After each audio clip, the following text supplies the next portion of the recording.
will say it's spectacular here. Looking around, I don't think it's what people think of when they think of New Jersey. So we are about as far west in New Jersey as you get before you get to Pennsylvania. We're only a couple miles from the border, and we're roughly about an hour to New York City. You're out in the country, but you're close enough where if you want to go to the city, you can. There's a reason we are the Garden State, and we are picturesque and trees and tons of farms out here, and it's a great place to live. So, Chris, traveling around, I've stumbled upon, what some consider kitschy golf concepts where they try to recreate golf holes. Here, it's kind of taken a different approach. We more modern our holes after the designs of the architects. We try to engage the golfers on the first tee, let them know that they're going to be kind of having a history lesson. As they tee off from number 1 through number 18, they're going through 70 years of design styles. Every one of our holes lists 3 other courses that these architects are famous for. You get that history lesson, but you're still getting a golf course that flows well. What about green fees? What are the prices and rates? Green fees range from $69 during the week in the morning to up to $109 on the weekends. And, we have twilight rates that'll drop down a little bit, senior rates during the week. Good ball. Take us through the 7th hole. Sure. The 7th hole is from the back tees. It's 420-yard dogleg right par 4, moderned after A.W. Tillinghast. Kind of puts a premium on the tee shot. We got a hazard to the left, and fairway slopes right to left, so kind of all the trouble is left. Cutting. Let it cut. Fairway. Back in the center. I love this hole. And then you get an uphill second shot to a green that's fairly receptive and well bunkered. It's a tough hole for most, but if you can get it in play, there's certainly a birdie opportunity. There you go. Well done. What's your favorite hole out here? I like number 9. It's just based on the difficulty of it. It's a tough par 4. Number 1 handicap hole. This is it's a pretty scenic spot up here.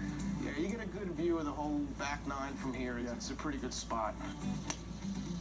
Uphill tee shot, it's 440 from the back tees. Usually plays into the wind, and then you got a green that's well bunkered, and also you got a lake with a little bit of a false edge on the left. It was your favorite hole. It was my favorite hole. How about the 10th hole? 10th hole, shortish par 4, but huge bunker off the tee. So you got to make a decision. You got really 3 options. You can lay up short of the fairway bunker. You could try to go a little bit left, and then the longer hitters, Harry, like 250, 260, can fly that fairway bunker and then have a short wedge into the green. Oh, there you go. Uh-oh. I need to yell 4 on the green. Very nice. This is a fun hole. It is. You like 9, I like 10. 13 is just a picturesque hole with some waterfront in the green and also on the left side of the fairway. It's a nice par 5. And who's the designer? That would be Alistair McKenzie. The green complex semi-resembles the 13th at Augusta, especially with the creek front and the green. Maybe not quite Augusta-esque with the green speed, but it certainly kind of resembles it. So I think a lot of people enjoy that aspect of it as well. Does that impact your business at all to have the PGA Championship sort of in the state or in the area? Do you feel like you get more people coming out to play golf? Or? I think this week for sure I know we had some guys call me months in advance. Hey, we're going to be out there for the PGA. Can you set up a tee time for us?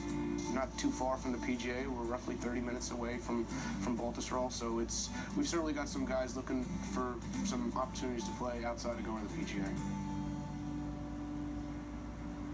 And Matt, that's a very interesting concept. I was unfamiliar with it, having grown up in this state, but you really enjoyed the golf course, didn't you? I've been there a couple times going back to my days at Golf Digest. Ron Whitten, former colleague, had a lot to do with the design of that. It's done in the right way, and it gets people talking about architecture, which is a great thing. Learning a little bit about some of the great architects of both the Golden Age and then leading up into what was considered the start of the modern era. I think that's good. People understanding, start associating architects with certain holes, with certain courses. Well, we can't go wrong. Our Twitter question